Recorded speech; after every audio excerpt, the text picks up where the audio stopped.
Assalamualaikum warahmatullahi wabarakatuh. Perkenalkan, saya Leni Rozani, peserta Pekerti 1 Unip tahun 2024. Baiklah, saya akan menjelaskan tentang gangguan pendarahan maternal, di mana pendarahan itu adalah kehilangan darah setelah melahirkan sebanyak 500 sampai 600 cc atau lebih. Kemudian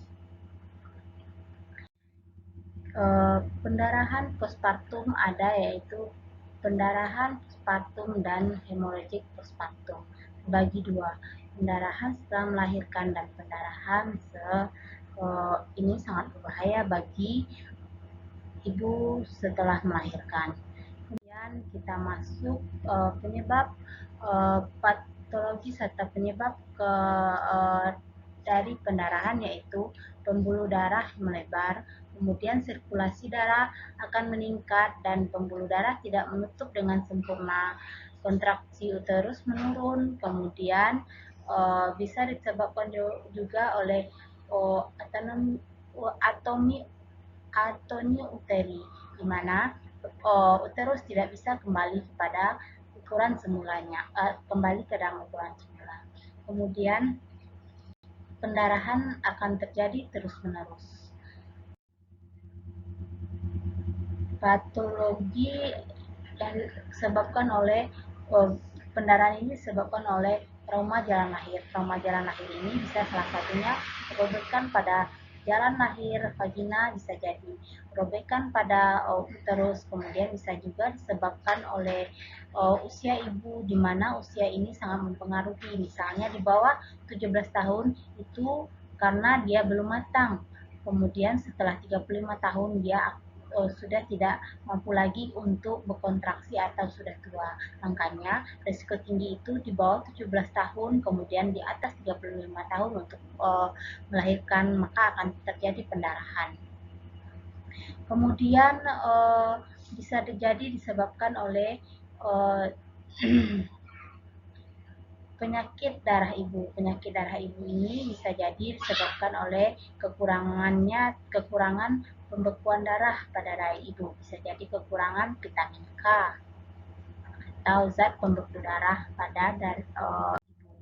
Kemudian kehilangan darah ini bisa menyebabkan mual, pucat, dan pusing.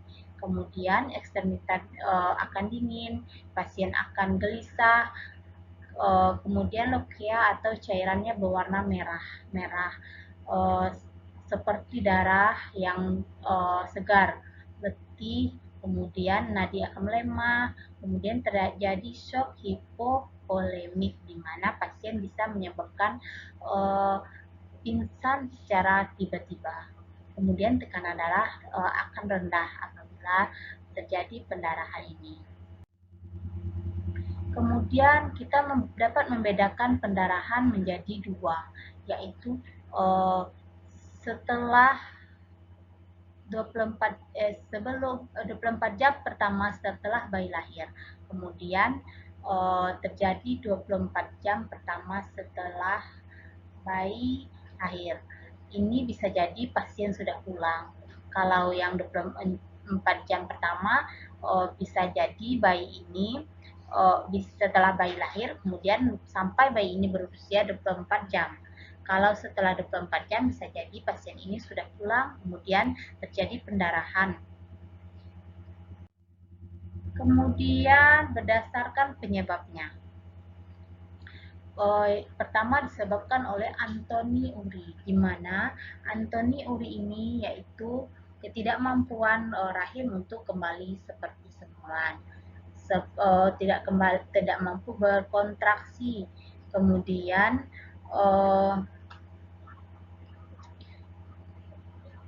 seperti balon.